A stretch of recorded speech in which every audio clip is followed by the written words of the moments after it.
Okay, അപ്പോൾ ഇന്നത്തെ പരിപാടി ഈ ലൈൻ ചെയ്ത് വെച്ചേക്കുന്ന ഈ ഗാർഡൻ ബെഡിൻ്റെ അകത്ത് നമ്മൾ കാർഡ്ബോർഡും അതിൻ്റെ ആ ലോൺ മോറിനകത്തിരിക്കുന്ന കുറച്ച് ഗ്രാസ് ക്ലിപ്പിങ്സും നമ്മുടെ സോയിലും കമ്പോസ്റ്റും വേറെ നമ്മൾ സൈഡിലത്തെ മണ്ണെടുത്തപ്പോൾ ഉള്ള മണ്ണും അങ്ങനെ കുറേ സാധനങ്ങൾ ചേർത്ത് നമ്മൾ ഇത് നിറയ്ക്കാൻ പോകാം. എന്നിട്ട് വേണം നമുക്ക് ഹെർബ് സീഡ്സ് ഒക്കെ ഇതിനകത്ത് ആഡ് ചെയ്യാൻ.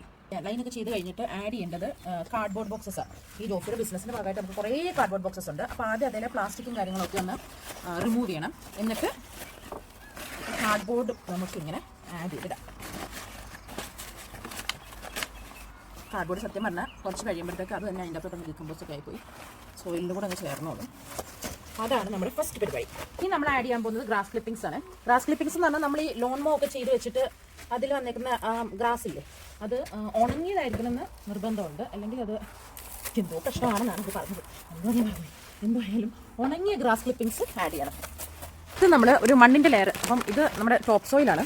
അപ്പം ഞാനിപ്പോൾ ഓർത്തേക്കുന്നത് ടോപ്പ് സോയിലും കമ്പോസ്റ്റും കൂടെ കൂട്ടിച്ചേർത്ത് ഇടാമെന്നാണ് ആലോചിച്ച് വെച്ചേക്കുന്നത് കേട്ടോ. എന്നിട്ട് നമുക്കിത് രണ്ടും കൂടെ ഒന്ന് മിക്സ് ചെയ്യാം.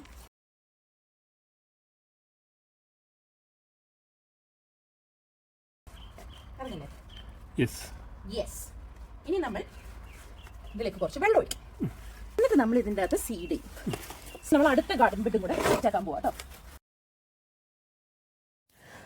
അങ്ങനെ നമ്മുടെ 2 ഗാർഡൻ ബെഡ്സും സെറ്റായിട്ടുണ്ട്. ഇനി അടുത്ത പരിപാടി എന്ന് പറയുന്നത് ഇതിൻ്റെ അകത്ത് സീഡ്സ് സോ ചെയ്യലാണ്. അത് അടുത്ത വീഡിയോയിൽ നമ്മൾ കാണിച്ചു തരാം കേട്ടോ.